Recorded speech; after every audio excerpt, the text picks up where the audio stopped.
بسم الله الرحمن الرحيم. الحمد لله رب العالمين، والصلاة والسلام على رسوله الأمين محمد وآله وصحبه أجمعين، أما بعد. Ikiwa ni usiku wa tarehe 23 mwezi wa Rabiu Thani mwaka wa 1447, katika darasa ya tafsiri ya Imam Ibn Kathir rahimahullah ta'ala, tuendelea na tafsir ya suratul Maida. tulifikia aya ya 34. يقول الله سبحانه وتعالى: إلا الذين تابوا من قبل أن تقدروا عليهم فاعلموا أن الله غفور رحيم. أي إلا الذين تابوا من هؤلاء المحاربين من قبل قدرتكم يا أولي الأمر عليهم، فاعلموا أن الله غفور لهم بعد التوبة رحيم بهم، ومن رحمته بهم إسقاط العقاب عنهم. isipokuwa wale waliotubia katika hao waliozungumziwa hapo almuharibin.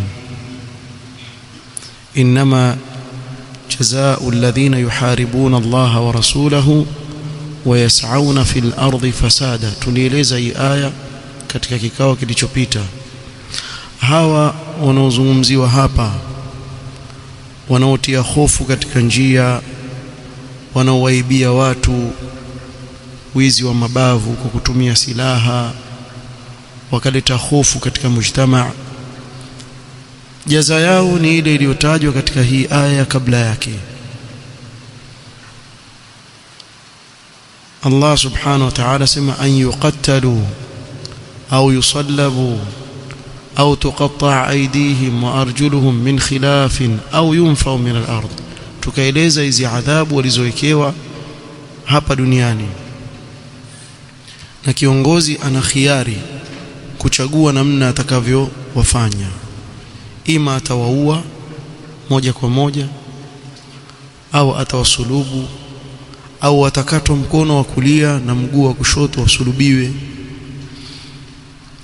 Hizi adhabu hizi, ikiwa atatubia yule aliyefanya jambo hilo kabla ya kukamatwa, kabla ya kutiwa nguvuni na kiongozi, kweli alikuwa ni mwizi, lakini akatubia kabla ya watu kumkamata. Msalamu, watu wakimgundua wamkuta yuko msikitini afanye ibada zake, pengine kama yuishi katika nchi za Kiarabu kule, yuko Makka kule afanye ibada zake. Wewe si mfulani, ila kishatubia, mshawacha yale mambo, sifanyi tena. Basi katika hali kama hii, isipokuwa wale waliotubia katika hao kabla hamjawashika na kuwatia nguvuni, enyi viongozi, basi jueni kuwa Allah subhanahu wa ta'ala ni mwingi wa maghfira juu yao hao baada ya kutubia, kadhalika ni mwingi wa rehma juu yao, na katika rehma yake juu yao ameiangusha adhabu ambayo wamewekewa lau kama mngeliwashika kabla ya kutubia. Lakini maadamu wametubia, wasameheni, waacheni. tulieleza hapa kisa cha al-Fudayl ibn Iyadh rahimahullah ta'ala. al-Fudayl ibn Iyadh mara nyingi mumsikia akitajwa, na hasa katika vitabu vya aqida na ni katika salafu salih, lakini maisha yake ya mwanzo alikuwa akifanya haya mambo. Alikuwa ni mvamizi njiani na watu wakimuogopa sana. Allah subhanahu wa ta'ala akamjaalia hidayah akiwa mtu mzima. Siku moja amepanda juu ya nyumba kwenda kuiba. Akipanda, yule mwenye nyumba yuwasali qiyamul layl, kupanda tu amsikie yasoma aya alam ya'ni lilladhina amanu an takhsha'a qulubuhum li dhikrillahi wama nazala min alhaq ila akhir alaya. Hii aya ikamgusa sana ndani ya moyo wake, ni kama yule mtu amemngoja aje amsomee hii aya. Haijafikia wakati kwa wale walioamini nyoyo zao kuingiwa na hofu na kumwogopa Allah subhanahu wa ta'ala, akawa iwajijibu mwenyewe ana alwaqt, tosha, yale niliyofanya tosha. Basi ndio ikawa sababu ya kutubia. Akashuka pale, akaenda katika, kuna kijibanda amekiweka, alikuwa sehemu njiani huko, ndio mahali pa kuvamia watu misafara ikipita. Akaja akakaa pale peke yake, iwalia kwa yale aliyopita katika makosa aliyofanya. Hawasikia wasafiri wapita, wasema msipite na huko, kuna bwana mmoja aitwa Fudhail, mkipita atawavamia huyo. Akawa yupiga ukelele, amintum min Fudhail khalas, mko na amani, sifanyi tena mbana, siwaibii tena watu. Akatubia, akaenda Makka bijiwari al-Kaaba, akatafuta ilmu, akawa ni alim min ulama al-umma, mpaka leo yuwatajwa katika vikao vya ilmu na maneno yake yameandikwa mazuri mengi tu, haswa akiwazungumza watu wa bid'a rahmatullahi ta'ala alayhi. Yawezekana mtu kubadilika kutoka katika hali ile aliyokuwa nayo akarudi akawa katika hali nzuri. Hili ni jambo ambalo laweza kupatikana kwa mwanadamu. Kwa Allah subhanahu wa ta'ala aeleza hilo, kwa hawa wanaotubia wakarudi kwa Allah subhanahu wa ta'ala, basi wasameeni kama vile wao walivyorudi kwa Allah, Allah akawasamehe, na nyinyi pia waacheni. يقول الإمام ابن كثير رحمه الله: وقوله تعالى إلا الذين تابوا من قبل أن تقدروا عليهم فاعلموا أن الله غفور رحيم. قال: أما على قول من قال إنها في أهل الشرك فظاهر. tumezungumzia mwanzo kule kwa wanavyuoni wamekhtalifiana katika hizi aya. Wale wanaotubia wanaokusudiwa hapa ni wale ambao asili yao walikuwa ni washirikina, yani si waislamu, kisha wakasilimu ndio wasamehewa, ama waislamu ambao wafanya jambo hilo la makosa kisha wakatubiwa wasamehewa? Kuna wale wanaoviona walisema anayesamehewa ni yule aliyekuwa katika shirk akasilimu, sababu alislamu yajubu ma qablahu, kwa huyo atasamehewa. Ama akiwa yule muharib ni muislamu, basi yule atasimamishiwa haddi. Hii ni kauli. Na wengine wakasema la, bali hata kama ni muislamu atasamehewa maadamu ametubia. Al-Imam Ibn Kathir asema: amma ala qawli man qala innaha fi ahli ash-shirki fadhahir. Kwa kauli ya wale wanaosema kuwa aya hii ya kusudia wale waliokuwa katika shirk wakasilimu, hiyo iko wazi. Sote tufahamu kuwa anaisilimu asamehewa yale yaliyopita huko nyuma. Qala: wa amma al-muharibun al-muslimun fa idha tabu qabla al-qudrati alayhim fa innahu yasqutu anhum inhitamu al-qatl was-salb wa qat'u ar-rijli. Ama wale ambao hawa hizi wa mabavu hawa wakiwa ni waislamu, asema wakitubu pia kabla ya kuwatia nguvuni kuwakamata, basi yaanguka kwa wao kuuawa, kusulubiwa ama kukatwa mguu. Wa dhahiru al-ayati yaqtadhi suqut al-jami' wa alayhi amalu as-sahaba. Na dhahiri ya aya yabeba maana ya kuwa hizi adhabu zote zaanguka kwa wao, wawe ni waislamu wawe ni washirikina, adhabu zote zaanguka. na ndiyo walivyofanyia kazi masahaba hii aya. Na amalu sahaba bil aya, vile walivyoitekeleza masahaba hii aya, ni hujja kwa umma, kwa sababu wao ndio walioshuhudia ikiteremka hii aya, ndio wanaofahamu zaidi maana ya hii aya kuliko yoyote baada yao katika huu umma. Kwa tuangalie masahaba wao walifanya vipi, maana hili jambo siku waliko leo tu, hili jambo lilikuwepo wakati wa masahaba. Quta'u turuq walikuwepo tangu wakati ule, na tumetaja hapa hadithi ya al-Uraniyin, wale ambao Mtume sallallahu alaihi wasallam aliwapa ruhusa kwenda kunywa maziwa na mikojo ya ngamia, kisha walipopata siha wakamuua mchungaji wa Mtume sallallahu alaihi wasallam, wakachukua wale ngamia wakakimbia, wakakamatwa. Mtume sallallahu alaihi wasallam akawasimamishia hii adhabu ya haddi. Kwa hili jambo lilifanyika tangu wakati wa Mtume sallallahu alaihi wasallam. Kwa sio kweti hili jambo kuna zama lapatikana, kuna zama katika kila wakati kuna watu wema na kuna watu waovu. Wapatikana watu kama hao ambao shughuli yao kubwa, wao hawana njia ya kupata masdar au maana masdar riziki yao isipokuwa kudhulumu watu, amuibie huyu, amuue yule, afanye hivyo. Watu kama hao wako. Sasa masahaba waliamiliana na wao vipi wale waliotubia? قال كما روى ابن أبي حاتم عن الشعبي قال كان حارثة ابن بدر التميمي من أهل البصرة. هو حارثة ابن بدر التميمي alikuwa ni katika watu wa Basra. وكان قد أفسد في الأرض وحارب, na huyu bwana alikuwa ameleta ufisadi katika ardhi na akafanya haya mambo. إنما جزاء الذين يحاربون الله ورسوله ويسعون في الأرض فساد. هو أنا وصفيه. فكلم رجالا من قريش منهم الحسن ابن علي بن عباس وعبد الله بن جعفر، فكلموا عليا فيه فلم يؤمنه. ويبانا akazungumza na watu katika Quraysh, Al-Hasan ibn Ali ambaye ni mjukuu wa Mtume sallallahu alaihi wasallam, Ibn Abbas, Abdullah ibn Ja'far, Ja'far at-Tayyar, Ja'far ibn Abi Talib, ndugu yake Ali ibn Abi Talib, ambaye Ali ibn Abi Talib atakuwa ni ammi yake, na wakati ule Ali ibn Abi Talib ndio amir. Wakamzungumzia Ali ibn Abi Talib, lakini hakumpa amani.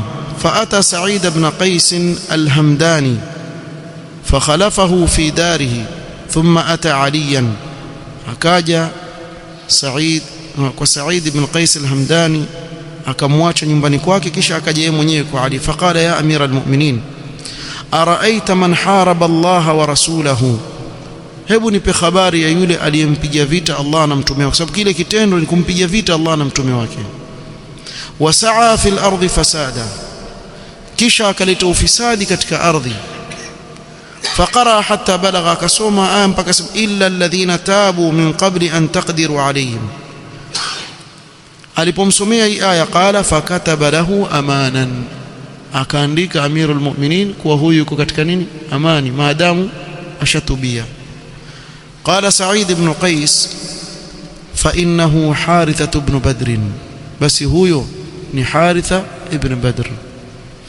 Kwa huyu Haritha ibn Badr alikuwa ni Muislamu na alifanya hili jambo wakati wa amirul mu'minin Ali ibn Abi Talib, na mwishowe Ali ibn Abi Talib akaandika karatasi ya kuwa huyu yuko katika amani kwa sababu ashatubia na kurudi. Kwa kuona kuwa Ali ibn Abi Talib aliifanyia kazi hii aya kwa Muislamu aliyetubia, akamsamehe akiwa yeye ndio kiongozi. وكذا رواه ابن جرير. وروى ابن جرير عن عامر الشعبي قال جاء رجل من مراد إلى أبي موسى وهو على الكوفة في إمارة عثمان رضي الله عنه بعدما صلى المكتوبة. alikuja bwana mmoja kutoka kwa sehemu inayojulikana kama Murad, akaja kwa sahaba Abu Musa al-Ash'ari radhiyallahu anhu, na Abu Musa al-Ash'ari ndio alikuwa amiri wa Kufa, Iraq, wakati wa khilafa ya Uthman ibn Affan radhiyallahu anhu wa ardha. Baada ya kusali sala ya faradhi, bwana akaja faqala ya aba Musa hadha maqamu al-aidh bika, hiki ni kisimamo cha yule anayetaka ulinzi kutoka kwako kama kiongozi. Ana fulan ibn fulan al-muradi, mimi ni fulani kijana wa fulani natokea sehemu ya al-murad. Wa inni kuntu harabtu Allah wa rasulahu wa sa'aitu fil ardi fasada, na mimi nilikuwa nampigia vita Allah na mtume wake, nafanya ufisadi katika ardhi, bimaana nilikuwa mwivi wa mabavu, naibia watu. Wa inni tubtu min qabli an taqdiru alayya, lakini mimi nishatubia kabla ya nyinyi hamjanikamata, nishatubia, nishawacha. Faqama Abu Musa, sahaba Abu Musa al-Ash'ari radhiyallahu anhu, akasimama faqal inna hadha fulan ibn fulan, huyu ni mtu fulani, kijana wa fulani. Wa innahu kana haraba Allah wa rasulahu wa sa'a fil ardi fasada, sema huyu alikuwa, hii ndio kazi yake, ameleta ufisadi katika ardhi, katangaza vita na Allah na mtume wake, afanya ufisadi katika ardhi. Wa innahu taba min qabli an naqdira alayhi, lakini ametubia kabla ya sisi kumkamata, kabla ya sisi kumtia nguvuni. Faman laqiyahu fala ya'rid lahu illa bikhair, basi atakayekutana naye basi asikute kutoka kwake isipokuwa khairi, bimaana asimfanye jambo baya, ashatubu, tumemsamehe. Fa in yaku sadiqan fasabilu man sadaqa wa in yaku kadhiban tudrikhu dhunubuhu, ikiwa ni mkweli basi ile njia ya kweli ni sawa, na ikiwa ni muongo basi madhambi yake yatamdiriki na kumfuata. فأقام الرجل ما شاء الله ثم إنه خرج, yule bwana akabakia pale kiasi cha kubakia, kisha akaondoka. Baada ya muda akaondoka al-Kufa. Qala faadrakahu Allah ta'ala bidhunubihi faqatalahu, kwa itamaanisha kuwa hakuwa mkweli katika lile, basi akauawa kule mbele. Ikiwa ni mkweli angebakia na amani na salama kule. ثم روى ابن جرير عن موسى بن إسحاق المدني أن عليا الأسدي حارب وأخاف السبيل وأصاب الدم والمال فطلبه الأئمة والعامة. علي الأسدي alifanya tendo hili la uizi wa mabavu, akaleta hofu njiani, njia ikawa watu wakipita iwavamia watu, akamwaga damu, akachukua mali za watu. Viongozi wa wakati ule wakamtafuta sana, na watu wa kawaida, takempata mkamate. Famtana walam yaqdiru alayhi hatta jaa taiban, hawakuweza kumkamata mpaka kuna siku akaja akiwa mfanya nini, ametubia. Wadhālika annahu sami'a rajulan yaqra'u hadhihi al-aya, na hii ni kwa sababu alimsikia bwana mmoja akisoma hii aya, ya ibadiy alladhina qul ya ibadiy alladhina asrafu ala anfusihim la taqnatu min rahmatillah inna allaha yaghfiru adh-dhunuba jami'a innahu huwal ghafurur rahim. Fawaqafa alayhi faqal, huyu Ali al-Asadi akasimama kwa yule bwana akamwambia, ya abdallah a'id qira'ataha, ewe mja wa Allah, hebu rejea tena, soma tena hiyo aya. Qul ya ibadiy alladhina asrafu ala anfusihim, waambie enyi waja wangu ambao mmepita mipaka katika kufanya madhambi. Asrafu ala anfusihim bidhunub la taqnatu min rahmatillah, msikate tamaa na rehma za Allah.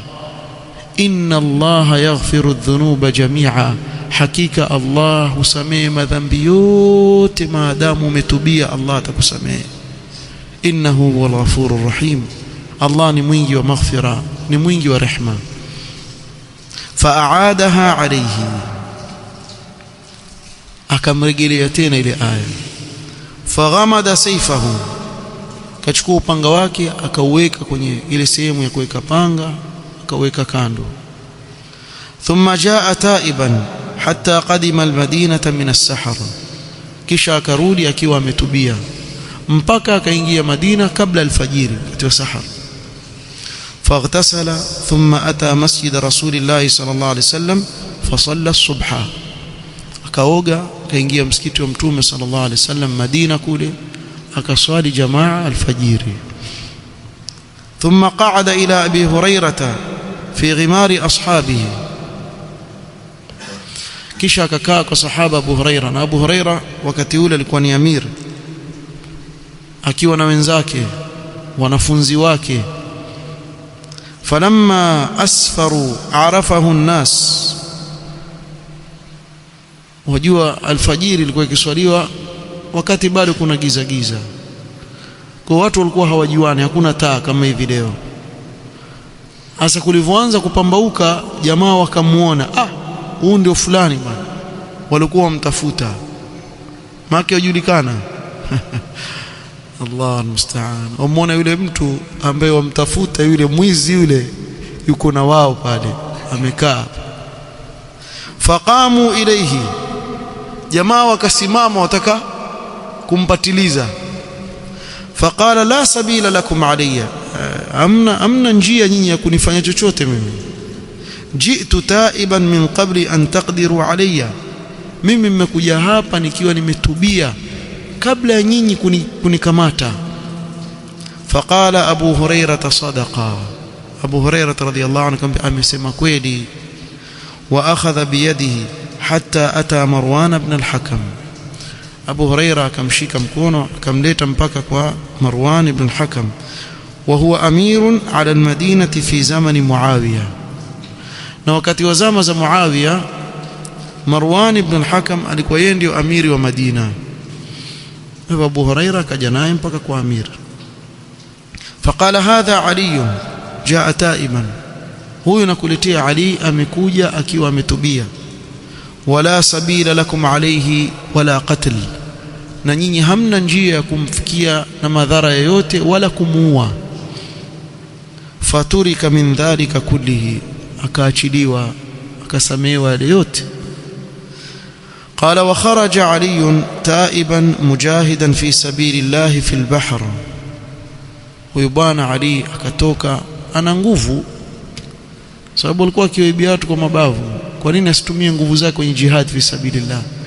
Akatoka katika jihad fi sabilillah na jeshi la waumini wakati huo baharini, sababu Umar ibn al-Khattab radhiyallahu anhu arda, wakati wa khilafa yake daula ya Kiislamu ilipanuka mpaka ikafika Misri. Lakini wakati ule ilikuwa Misri ambao ni North Africa imeshikana na nchi za Kiarabu, hakuna bahari katikati. Hii Suez Canal ilikuja baadaye ikachimbwa, kwa walikuwa wapita kwa nchi kavu. Ikawa Muawiya radhiyallahu anhu arda atoa fikra kuwa sasa hivi ikiwa ni nchi kavu huku tushatawala, kwa nini tusiingie kwa bahari twende sehemu zingine tukafikishe da'wa kule? Umar radhiyallahu anhu kama sikukosea alimuita Amr ibn al-As, yeye alikuwa hana tajruba na bahari, so ameishi Makka, hakuwahi kusafiri na bahari. Akamwambia hebu nieleze kuhusu bahari iko vipi, na alikuwa fasih jiddan Amr ibn al-As. Alivyoieleza ile bahari na mawimbi yanayopiga na nini, Umar akamwambia atosha, siwezi peleka jeshi la Waislamu katika sehemu ya hatari kama hiyo. Ikitokea la kutokea mtakwenda kuulizwa mimi mbele ya Allah subhanahu wa ta'ala, kwa mimi sipeleke jeshi, tosha. Ilipofika wakati wa Uthman ibn Affan radhiyallahu anhu arda, ndio kukaundwa mara ya kwanza kikosi cha jeshi cha waumini ambacho kimeingia baharini. Na Muawiya radhiyallahu anhu arda, fikra alikuwa nayo sana yeye, manake alikuwa upande wa Sham, na ndio wakatoka kupitia bahari wakaanza kueneza da'wa katika nchi mbalimbali.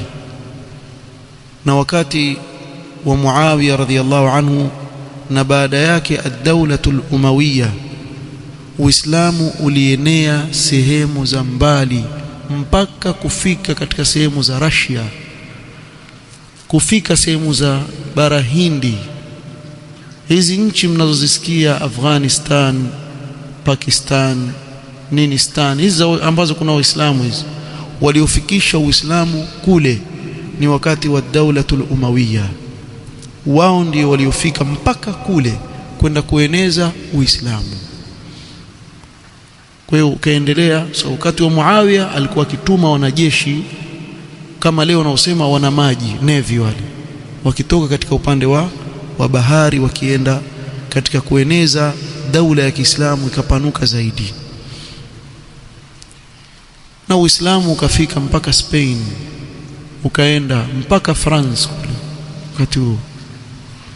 Lau kama si khilaf zilizokuwa zikitokea baina yao wao kwa wao pale Spain, na tukizungumzia Andalus yaingia mpaka Portugal, iko ndani, yote ilikuwa chini ya Waislamu kwa miaka 800, karne 8, yote ilikuwa chini ya Uislamu. Na hao wanaovioni wakubwa mnaowasikia Al-Qurtubi atoka mahali leo watamka Kotoba, atoka pale Spain. Ibn Hazm al-Andalusi atoka Spain, Ibn Hazm. As-Sarakhusti waita Zaragoza wao. Hao wanaovioni wakubwa wote hao watoka Spain. Ukiangalia mshairi yule Al-Qahtani ambaye ana Nuniyat Al-Qahtani atoka Andalus, Spain. Kumetoka wanaovioni wengi sana wakubwa. Yani mimi naweza kusema wale wanaovioni wakiamshwa leo wakiambiwa hii ndio Spain na watu waamini. Ilikuwaje? Inkuwaje kumbadilika? Yani wale manasara namna walivyowafanya Waislamu walivyokuja pale Spain haielezeki, na ile hali ilivyobadilika haielezeki. Namna walivyowaua, walivyowaondoa, mpaka kutaka kuondoa athari yoyote inaonyesha hapa kulikuwa na Waislamu. Almuhimu yalitokea kutokea. Ukisoma wallahi yasikitisha sana, ukisoma tarikhi ya Andalus na sababu iliyopelekea yote haya ni madhambi tu. Yani lau kama watu watasoma tarikh wakajua zile asbab zilizowapelekea daula za Kiislamu kuanguka, wakajirekebisha Waislamu, basi ulimwengu waweza kuutawala tu, sahali sana kwao. Lakini la. Wewe angalia, nitawapeni mfano mimi. Na leo nafikiri mmetaja katika darasa ya dhuhuri. Sasa hivi kuna jekejeke la mapinduzi katika nchi ya Maghrib, Morocco. Nafikiri mshasikia kwenye habari, maandamano nini. Wao wanavyosema wao wafanya maandamano kwa sababu ya yani huduma duni za hospitali, huduma duni sijui za kitu gani, huwa yaanza hivyo. Alafu wakiona kuwa waweza wao kusimama, mwisho wafanya nini? Wapendua ile serikali. Sasa hii ni nchi ya Kiislamu. Morocco ile ni nchi ya Kiislamu. Hivi sisi katika dini yetu tumekosa muongozo gani ambao hautotuelekeza katika hali ngumu tulizokuwa nazo? Yani twakosa nini sisi katika dini yetu ambayo haikutufundisha namna ya kuamiliana na viongozi katika hali kama hii? Basi tuseme hawakusoma dini, lakini kwani hawaoni Libya tu pale majirani ikoje nchi? Hawaoni kuwa ile nchi walivyotoka nje ya taa ya kiongozi wao hali yao iko vipi? Hivi hawasikii sasa hivi Sudan kuendelea vipi kule? Hali wallahi alazim, watu hawaangalii, wana media haiko kule Sudan, watu washughuliki kule Sudan, lakini watu wauawa kinyama kwa sababu ya kutoka nje ya taa ya kiongozi. Waangalii hali iliyokuwa Suria, Iraq. Basi haya mambo kuna watu waona Yemen, angalia hali iliyoko sasa hivi Yemen na nyinginezo katika nchi mbalimbali za Kiislamu ambazo watu waona kwa macho, walipokubali zile fitna kuingia katika nchi zao. Na kusikitisha ni nchi za Kiislamu, mpaka imefikia hali watu wasema nyinyi watuambia hii ni dini ya amani. Hebu angalia ni nchi zao ziko vipi. Wallahi alazim, kufara sema hivi, dini ya amani vipi na wakati nchi zao ziko hali hii? Kwa tukawa sisi ndio sababu ya kuwazuia watu kuuelewa Uislamu. Kipi tulichokikosa sisi katika dini yetu hatukupewa mwongozo jamani? Mbona itokee hivi kuwa fulani ametoka njia taa ya kiongozi, bwana chunga kutatokea fitna, wewe mkimwangusha yule alafu hapa mtakaa nini, kwani nafiki wewe. Haya maneno yazungumzwa sana, wale wanafiki wale wa ulama udaula, kisha wamwangusha kiongozi wao. Wakishamwangusha sasa, siku ya pili mkate ulikuwa uuzwa shilingi 50, sasa wauzwa 1060, pesa haina tena thamani. Ndio pale usikia aina ulama, maulama kwa hapa. Mliambiwa kabla, hamkusikiliza. Basi si watatosheka wale? Kuna jirani pia atafanya hivyo hivyo. Yani hii naweza kukupa mfano. Wewe wamuona jirani yako pale achezea moto, wamwambia huu moto utachoma nyumba yako, chunga. Akwambia fuata lako bwana, kwani nyumba yako, mara nyumba yachomeka. Sasa si uje unisaidie kuzima moto? Mimi nilikwambia wewe wachezea moto utachoma nyumba. Kisha waenda mbele, wamuona jirani mwingine afanye kile anachokifanya huyu, wamwambia angalia, wewe wachezea moto utachoma nyumba yako.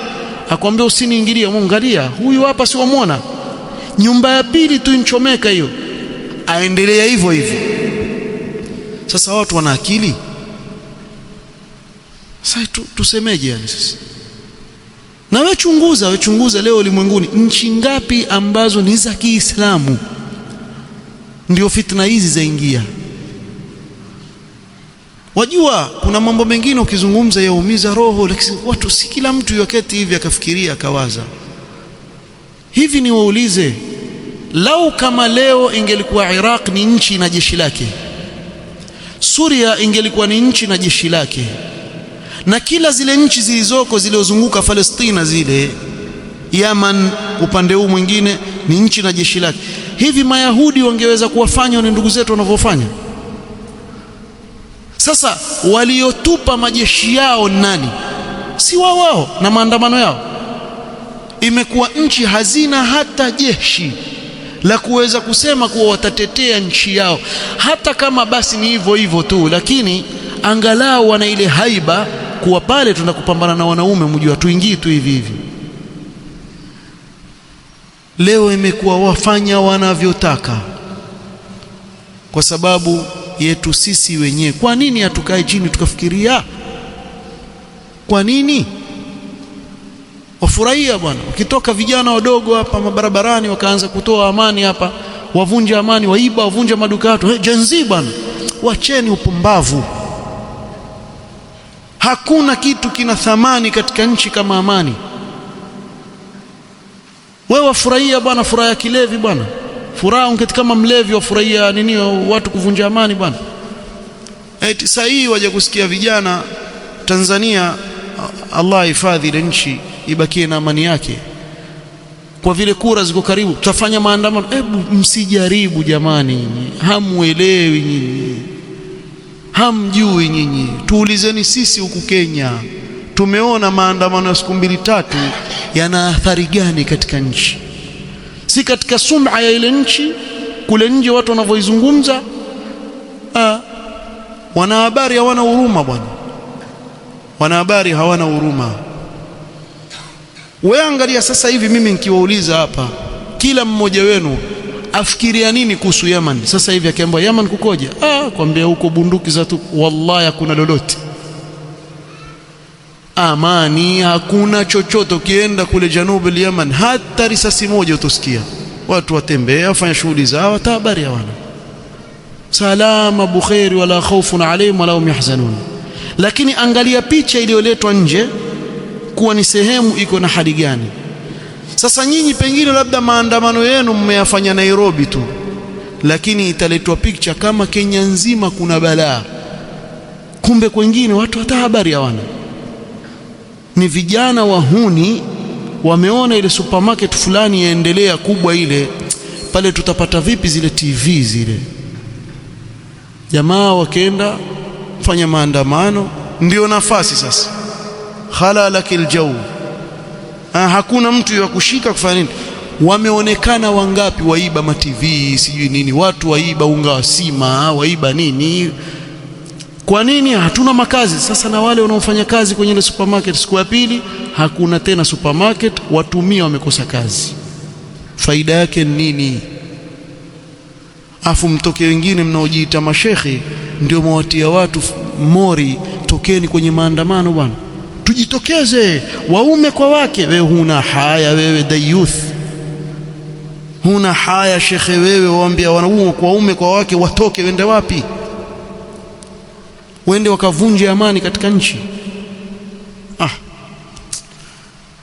Nimesema kuna maneno yaweza kuyazungumza yaumiza moyo kweli, kiangalia ile hali ambayo twenda nayo. Wallahu musta'an.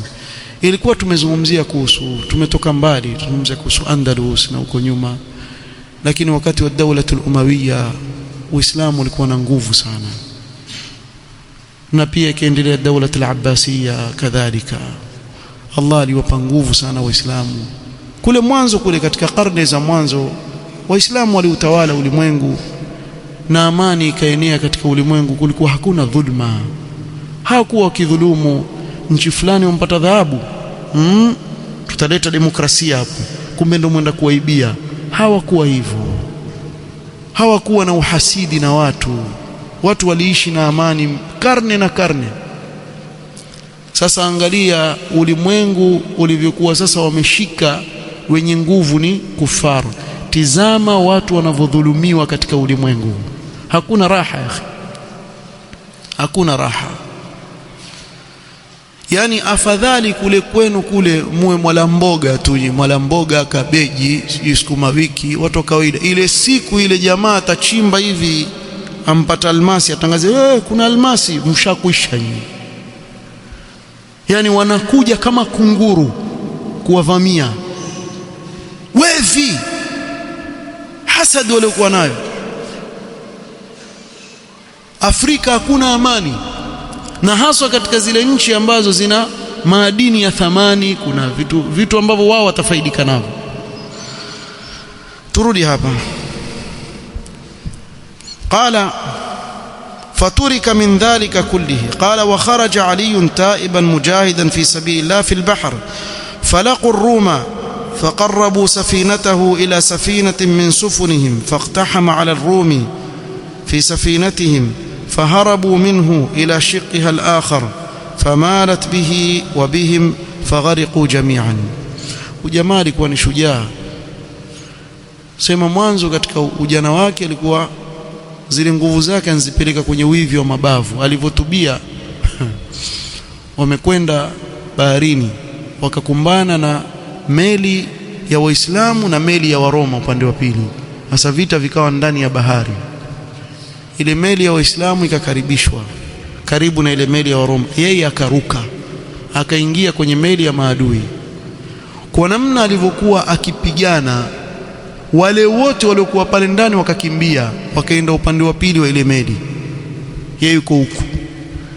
Ikawa haiwezi kukaa, ule uzani upande mmoja ikawa nzito, ile meli ikapenduka, au kile chombo cha bahari kikapenduka. Kilivyopenduka wakazama wote, yeye na wale maadui, ndio habari yake kaishia huko. Famata shahidan rahimahullahu ta'ala. Yawezekana kupatikana katika mwanzo wa maisha ya mtu akaishi katika hali kama hii, kisha Allah subhanahu wa ta'ala humbadilisha mja wake anavyotaka subhanahu wa ta'ala. Aya inayofuata ni aya 35 ya suratul Maida. Yaqulu Allah subhanahu wa ta'ala: يا أيها الذين آمنوا اتقوا الله وابتغوا إليه الوسيلة وجاهدوا في سبيله لعلكم تفلحون. يا أيها الذين آمنوا أني مليواميني اتقوا الله أي بامتثال أوامره واجتناب نواهيه.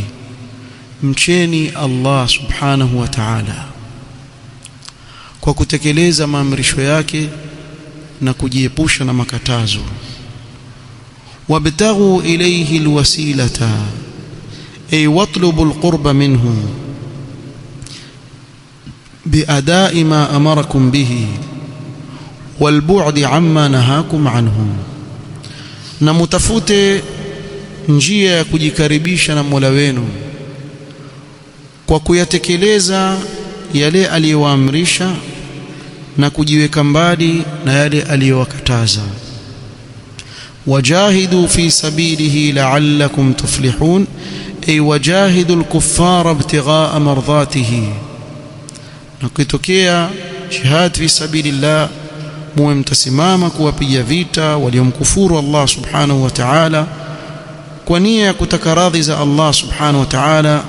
la'allakum tuflihun, ay la'allakum tanaluna ma tatlubunahu, huenda mkapata kile mnachokitaka ambao ni pepo ya Allah subhanahu wa ta'ala. watujannabuna ma tarhabunahu idha qumtum bidhalika, na mtaepushwa na kile mnachokiogopa nao ni adhabu ya Allah subhanahu wa ta'ala ikiwa nyinyi mtalisimamia hilo. Hii aya wameitumia alquburiyun, waabudu wa makaburi, kuwa ndio dalili ya kuwa wabtaghu ilayhi alwasila, na wala sio maana yake. Hakuna mwanachuoni yoyote wa salaf aliyefasiri hivyo kuwa ni kuomba kupitia maiti. Unasikia, mbona bwana wewe waomba kupitia maiti? So wabtaghu ilayhi alwasila bil a'mali salihah, maana yake jikaribishe na Allah subhanahu wa ta'ala kwa matendo mema, sio maana yake kaombe maiti. Kuomba maiti ni shirki, na hakuna tofauti baina anayeomba maiti na anayeomba sanamu na anayeomba jua, anayeomba mwezi. Nyote nyinyi wote hukumu yao ni moja, wote wa hukumu yao ni moja, kuwa wao kile kitendo wanachokifanya ni shirki, sababu haombi isipokuwa Allah subhanahu wa ta'ala, na maiti hana uwezo kukufanyia wewe chochote. in tad'uuhum la yasma'u du'aakum walau sami'u mastajabu lakum wa yawma alqiyamati yakfuruna bishirkikum. خلاص yule maiti bwana, maiti kwisha, idha mata al-insan inqata anhu amaluhu, kwisha hafanyi tena amali, hawezi kukuombea wewe dua. Hata ukasema simwombee, nataka yeye aniombee, akuombee wewe dua, ashakwisha huko. Mambo yako kuomba dua ni hapa duniani. Waweza kumwambia mtu ndugu yako yuko hai, niombee dua, akakuombea. Walikuwa wakija masahaba wakimwambia Rasulullah tuombee kadha kadha, akiwaombea. Lakini baada ya kuondoka Mtume sallallahu alaihi wasallam, masahaba hawakwenda kwenye kaburi lake hata mmoja, kwenda kwenye kaburi la Mtume sallallahu alaihi wasallam kumwambia Rasulullah niombee jambo fulani. La, walikuwa hawafanyi hivyo, kwa sababu amali yake ishakatika. Khalas, haombwi bwana maiti, hawezi kukusaidia na chochote bwana. Wacha kumwambia wewe una maradhi, sijui kazi zako haziende vizuri, hata shilingi 10 akupe. Nenda pale ukasimame kaburini, pomwambie nipe shilingi 10, lia 10 mpaka uonekane kama mwenda wazimu. Hakupi, hana. Akupe nini? Hawezi. Sasa jamaa walivyowajenga watu katika mambo kama haya, kisha wakatafuta lazima shubuhat, wakati ya aya wakazinyonga, lazima zimaanishe vile wanavyotaka wao na sio maana yake. Ndio leo tutaje kuyaona haya tunayoona leo. Umeona jana, sio leo, kuna clip ya Tembea Malindi tu hapa, jamaa wameketi makaburini wapiga maulidi katika makaburi bwana, ngoma dindi ndani ya makaburi. Jamaa nyinyi mfika wapi? Lakini hani watu waambie nini? Salala hii mtoa wapi? Mmeyatoa wapi haya jamani? Jamaa bwana wamekaa bwana na vijitwari vyao, tena wamekaa chini kwenye makaburi pale, wapiga maulidi yao wenyewe, waona watumbuiza maiti. Waona washawatumbuiza mabwana wakubwa huko, sasa na maiti pia bwana waenda wakawatumbuza. Mbona akili yao sijui yako vipi jamani? Mtaelewa lini nyinyi kuwa hii dini imekuja kutoka kwa Allah subhanahu wa ta'ala, akaifundisha mtume wetu sallallahu alaihi wasallam? Si muangalie mtume sallallahu alaihi wasallam ametufundisha nini katika ziara ya makaburi, tufanyeje hivi? Wewe katika akili yako timamu basi jambo kama hili huoni wewe kama makosa bwana? Abu Bakr as-Siddiq umemuona sahaba wa Mtume sallam khairu hadhihi al-umma ba'da nabiyyi, umemuona Umar ibn Khattab, umemuona Uthman, Ali ibn Abi Talib. Hata siku moja wameshika matari masahaba bwana, waenda makaburini pale Baqi' wapiga dingi dingi dingi. Akili yenu iko wapi jamaa nyinyi? Pale ni mahali pa kukumbuka akhira na kuwaombea wale maiti. Watu waimba bwana, wapiga ngoma. Tuwaambia sisi sababu tuwaonea huruma sana, mwazua mengi nyinyi, sijui vipi bwana. Yani mimi nawaambia ni kitu kimoja, wale maiti, yani mimi nikifikiria ingelikuwa waweza kuzungumza wale, basi wangewaambia jamani, hilo fujo lenu pia hapo mtaka kulileta, tushaondoka huko, bado tu mtufuata huko, salala makhurafi, tunaondoka huko pia mtupigia kelele, watu wankaa na amani yao hapa, moja kutupigia kelele. Ingelikuwa wasikia basi naona wangewaambia hivyo. Watu bwana fika mahali pabaya sana, hata shubuhati tu wanazopewa mpaka wakafikishwa huko. يقول الإمام ابن كثير رحمه الله تعالى، يقول تعالى آمرا عباده المؤمنين بتقواه. الله سبحانه وتعالى أسمى katika akiwaamrisha waja wake waumini kumcha yeye. وهي إذا قرنت بطاعته كان المراد بها الانكفاف عن المحارم وترك المنهيات. يا أيها الذين آمنوا اتقوا الله وابتغوا إليه الوسيلة. Asema hii taqwa ikitajwa pamoja na taa, basi maana yake ni kujiepusha na yale makatazo aliyoyakataza Allah subhanahu wa ta'ala. Yani bimaana weka pazia baina yako wewe na makatazo aliyoyakataza Allah subhanahu wa ta'ala, uache yale yaliyokatazwa. Waqad qala ba'daha wabtaghu ilayhi alwasila. Na wasila sasa ni amri ya kufanya amali njema. Kwa hivyo taqwa itakuwa jiepusheni na makatazo, wabtaghu ilayhi alwasila, fanyeni matendo mema yatakayowakaribisha na Allah subhanahu wa ta'ala. قال سفيان الثوري حدثنا أبي عن طلحة عن عطاء عن ابن عباس أي القربة، وسيلة نكوجكربيشا. وكذا قال مجاهد وأبو وائل والحسن وقتادة وعبد الله بن كثير والسدي وابن زيد وغير واحد. هندي قولي هوا سلف علماء التفسير. وقال قتادة أي تقربوا إليه بطاعته والعمل بما يرضيه. هندي تفسير يا سلف، بمعنى جكربشيننا الله سبحانه وتعالى وكمتي yeye na kuyatenda yale yanayomridhisha Allah subhanahu wa ta'ala katika matendo mema. وقرأ ابن زيد أولئك الذين يدعون يبتغون إلى ربهم الوسيلة أي القربة. قال والوسيلة هي التي يتوصل بها إلى تحصيل المقصود. الوسيلة ni ile njia mtu anayoitumia katika kufikia malengo yake, kile anachokihitajia. والوسيلة أيضا علم على أعلى منزلة في الجنة. na hii wasila pia ni jina la sehemu ya juu au daraja ya juu kabisa ya peponi, yaitwa kwa jina alwasila. Hii alwasila ni jina ya daraja ya juu kabisa ya peponi. وهي منزلة رسول الله صلى الله عليه وسلم وداره في الجنة. na hiki ndicho cheo cha mtume wetu Muhammad sallallahu alayhi wasallam, na ndiyo nyumba yake peponi amewekewa alwasila. Kwa sababu mfano wa pepo ni kama pyramid. Unajua pyramid vile iko chini pana, kisha kile kienda juu yazidi kuwa nyembamba. Sasa pepo pia iko hivyo hivyo, yani daraja zile za chini wako wengi, kile kisongea juu watu wazidi kuwa wachache, mpaka juu kabisa ni mtu mmoja peke yake amepewa cheo hicho, naye ni Mtume Muhammad sallallahu alayhi wasallam peke yake amewekewa daraja ya juu kabisa ya pepo alayhi salatu wassalam. وهي أقرب أمكنة الجنة إلى العرش. na ndiyo sehemu iliyo karibu zaidi katika pepo na arshi ya Allah subhanahu wa ta'ala. alwasila yani baada ya hapo ni arshi ya Allah subhanahu wa ta'ala.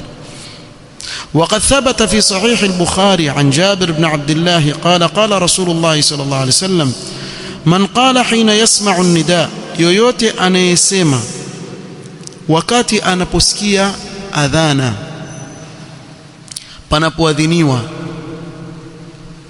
akasema Allahumma rabb hadhihi ad-da'wati at-tamma was-salati al-qa'ima ati Muhammadan al-wasilata wal-fadila وابعثه مقاما محمودا الذي وعدته إلا حلت له الشفاعة يوم القيامة. atakayemuombea mtume sallallahu alaihi wasallam hii daraja ya peponi, amuomba Allah ampe mtume wake sallallahu alaihi wasallam daraja hii ya juu peponi. Mtume sallallahu alaihi wasallam asema huyu atapata shafaa yangu siku ya kiyama. Kwa hiyo ni katika sunna, na sunna ziko nyingi za adhana, mojawapo ni hii ya kumuombea alwasila, na tumesema alwasila darajatun fil janna, ni daraja ya juu kabisa ya peponi ambayo atapewa mtume Muhammad sallallahu alaihi wasallam. Na hapa tupata faida, mtume sallallahu alaihi wasallam haombwi bali aombewa. Kwa sisi tumuombea mtume wetu sallallahu alaihi wasallam, na anayeombewa haombwi. Kwa haina haja ya kuyafanya yale mnaoyafanya na ghuluu mnaoifanya alkhurafiyuna warafidha. Mtume sallallahu alaihi wasallam ametufundisha hii dua, tumuombee yeye alayhi salatu wassalam. Na Imam al-Mujaddid rahimahullah ta'ala, na yule anayeombewa haombwi, anayeombwa ni yule yule ambaye tunayemuombea mtume wetu sallallahu alaihi wasallam hii daraja, ndio tunayemuomba Allah subhanahu wa ta'ala. وفي صحيح مسلم عن عبد الله بن عمرو بن العاص أنه سمع النبي صلى الله عليه وسلم يقول إذا سمعتم المؤذن فقولوا مثل ما يقول. na hii ni sunna nyingine. Kwa tumeona mwanzo katika hadithi ile sunna ya kumwombea wasila Mtume sallallahu alaihi wasallam. Katika hadithi hii atubainishia sunna zingine. Ya kwanza, faqulu mithla ma yaqul, semeni kama anavyosema yule mwenye kuadhini. Akisema Allahu akbar, wewe itikia Allahu akbar Allah. Wacha shughuli zako zote, itikia adhana. Wacha kila kitu, ni wajib si wajib, ni mustahab, lakini wewe wacha shughuli zako zote, itikia ile adhana. Ina athari kubwa sana kwa yule anayeitikia ile adhana. Na wewe jiangalie, ikiadhiniwa ukawacha shughuli zako zote ukaitikia ile adhana, bila shaka utakuwa na iqbal ya kuitikia ile adhana kwa kwenda kuswali salati aljamaa. Ina athari kubwa sana katika nafsi. Kwa aseme kama anavyosema yule muadhin, thumma sallu alayya, hii sunna ya pili. Baada ya yule mwenye kuadhini akimaliza la ilaha illa Allah, la ilaha illa Allah, kisha anza Allahumma salli ala Muhammad wa ali Muhammad, umsalia mtume sallallahu alayhi wasallam as-salati al-ibrahimiyya, ile unayosoma katika tahiyatu ile. Kwa sunna ngapi? Ya pili. Fa innahu man salla alayya salatan sallallahu alayhi 10, yule mwenye kumswalia mtume sallallahu alayhi wasallam swala moja, Allah atamswalia yeye mara 10. Kwa wafaidika wewe kwa kumswalia mtume wako sallallahu alayhi wasallam, kithirisha kumswalia mtume sallallahu alayhi wasallam, na Allah akuswalia kwa kila swala moja, akuswalia wewe mara 10. Thumma salu li alwasila, hii ni sunna ngapi? Ya tatu. Sasa sio ya kwanza waitikia, ya pili wamswalia mtume sallallahu alaihi wasallam, ya tatu wamuasema kisha niombeeni mimi alwasila. Fa innaha manzilatun fil janna, kwani hiyo wasila ni cheo ndani ya pepo, ni daraja ya peponi. La tambaghi illa li'abdin min ibadillah, hafiki katika daraja hiyo isipokuwa mja mmoja peke yake katika waja wa Allah subhanahu wa ta'ala, mmoja peke yake kwenye daraja hiyo, ni mmoja peke yake. Wa arju an akuna ana huwa, na mimi natarajia mimi ndio nitakuwa hapo. Faman sa'ala li alwasilata halat lahu ash-shafa'a, mwenye kuniombea mimi wasila, yani hii daraja ya juu ya peponi, basi huyo atapata shafaa yangu siku ya kiyama, huyo ataipata shafaa. Wa qawluhu wajahidu fi sabilihi la'allakum tuflihun, قال لما أمرهم بترك المحارم وفعل الطاعات الله alipoamrisha kuacha ya haramu na kuyatekeleza ya taa amarahum biqitali al-a'da'i min al-kuffari wal-mushrikin al-kharijin 'an at-tariq al-mustaqim akawaamrisha kuwapiga vita maadui wa Allah katika makafiri na washirikina waliotoka njia iliyonyooka watarikina lid-din al-qawim walioiacha hii dini iliyonyooka waraghabahum fi dhalika بالذي أعده للمجاهدين في سبيله يوم القيامة من الفلاح kisha akawahimiza Allah juu ya hilo kwa kile alichowaandalia wanaopigana katika njia yake siku ya kiyama katika kufaulu wasaadati alazimati alkhalidati almustamirrati allati la tabidu wala tahul wala tazulu fi alghuraf alaliyati alrafi'a katika saada kubwa watakaokaa milele inayoendelea haiishi